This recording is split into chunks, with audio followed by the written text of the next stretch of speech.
Cory Trepanier's Into the Arctic Video Journals. Brought to you in part by Eureka for Life Outdoors and by Merrill. Let's get outside.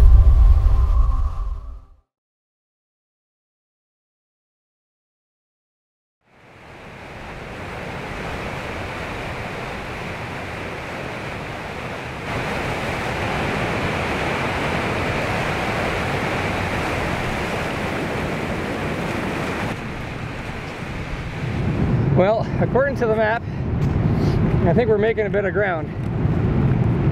Mount Thor is supposed to be up behind us, and we had a great view of it last night from up in the rock garden. Unfortunately, we have no view of it now whatsoever. I was hoping to be able to assess in the last number of kilometers on our way over here the different views and possibilities for paintings.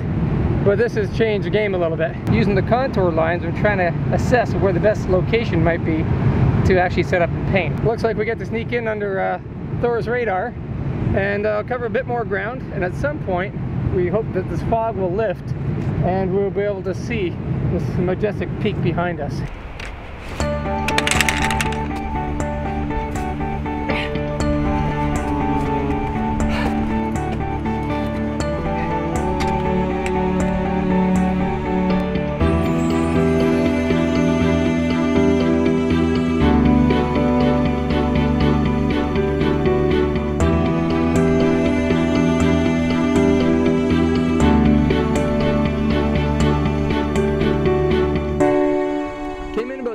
Last night and set up camp to the pleasure at the end of the day of having the fog lift and reveal this incredible surrounding with Mount Thor on the one side jutting up over a mile high and these incredible peaks on the opposite side jutting up in every direction with a beautiful waterfall coming down through it.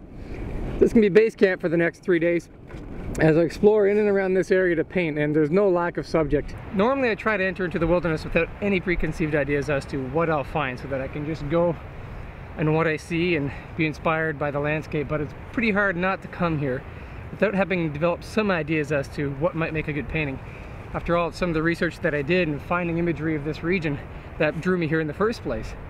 One of the biggest challenges I'm finding now here is that to get a different view of Mount Thor, you don't just go around the corner like I would maybe around the point on Georgian Bay or around the tree, where the view changes with every few yards sometimes. Here you've got to put on kilometers before you can get a different vantage point, it seems. And so that's the goal right now today, is to try to cover some ground and see what these mountains look like from different perspectives.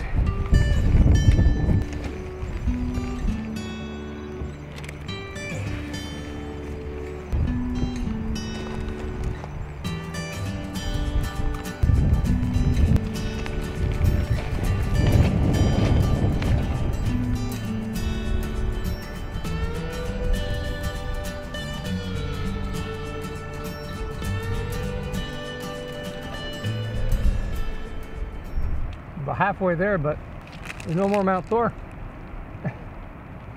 Looks like the fog is coming in from above and below. Well, made it to the scene that I was hoping to paint of Mount Thor, but somewhere in this neighborhood I think was going to give me the perspective of Mount Thor thrusting up into the sky, as it's doing very well right now.